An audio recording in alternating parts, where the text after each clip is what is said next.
नाज़रीन, सिंध यूनिवर्सिटी के institute of arts and design में थीसिस शो 2021 मुनक़द कियो वियो, जंहिंमें फाइन आर्ट, कम्युनिकेशन डिज़ाइन और टेक्सटाइल डिज़ाइन के आख़िरी साल के शागिर्दनि और शागिर्दियुनि के फाइनल प्रोजेक्ट्स की नुमाइश कई वई।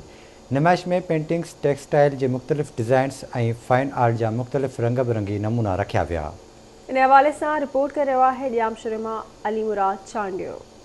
सिंध यूनिवर्सिटी के institute of art and design में थीसिस शो 2021 मुनक़द कियो वियो, जंहिंमें फाइन आर्ट, कम्युनिकेशन डिज़ाइन और टेक्सटाइल डिज़ाइन के आख़िरी साल के शागिर्दनि ऐं शागिर्दियुनि जे फाइनल प्रोजेक्ट्स की नुमाइश कई वई। नुमाइश में पेंटिंग्स, टेक्सटाइल जा मुख़्तलिफ़ डिज़ाइन और फाइन आर्ट जा मुख़्तलिफ़ रंग बिरंगी नमूना रखा विया। सकाफ़त खाते के सूबाई वज़ीर सैयद सरदार अली शाह ऐं सिंध यूनिवर्सिटी के vice chancellor professor doctor Siddique Kalhoro thesis show जो इफ्तिताह कयो। Institute of art and design में कोठायल थीसिस शो में प्रोजेक्ट्स ठाहींदड़ शागिर्दनि, शागिर्दियाणियुनि ऐं उन्हनि जे उस्तादनि आवाज़ी सां पंहिंजा वीचार हिनरीत वंडिया।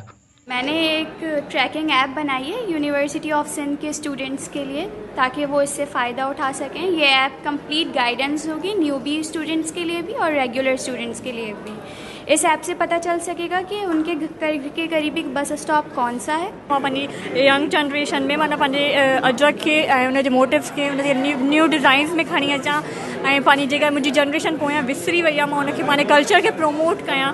असां इहो मैसेज कन्वे करणु चाहींदासीं एज़ अ डिज़ाइनर। असां जेको कमु कयो आहे, छो जो असां पाण खे सुठो लॻे थो इन हिसाब सां कमु न कयो आहे। असां हिन हिसाब सां कमु कयो आहे जेको मार्केट में माण्हुनि खे वणे पियो, जेके विज़िटर्स ईंदा आहिनि, जेके मार्केटिंग थींदी आहे, त लाइक उन्हनि खे जेको वणे थो कमु, तो उन हिसाब सां असां पंहिंजो कमु ॾेखारियो आहे। फादर से इंस्पिरेशन ली है और मैंने उनके ऑब्जेक्ट्स पे काम किया, कंपोजिशन पे काम किया। तो मैंने उनके ऑब्जेक्ट्स को लेकर जो वो डेली रूटीन में अपनी लाइफ में जितने उन्होंने यूज़ किए अभी तक, अब वो नहीं है, वो अब हयात नहीं है, लेकिन अब मैंने उनसे इंस्पिरेशन लेकर मैंने उनके ऑब्जेक्ट्स को कंपोजिशन करके उसको मैंने paint. Institute of art and design में थीसिस शो की इफ्तिताही तकरीब पिणु कोठाई वई, जंहिंमें इंस्टीट्यूट के डायरेक्टर प्रोफेसर सईद अहमद मंगी सूबाई वज़ीर सैयद सरदार अली शाह खे पंहिंजी हिकु पेंटिंग तोहफ़े में पिणु ॾिनी। अली मुराद चांडियो, आवाज़ TV, जामशुरो।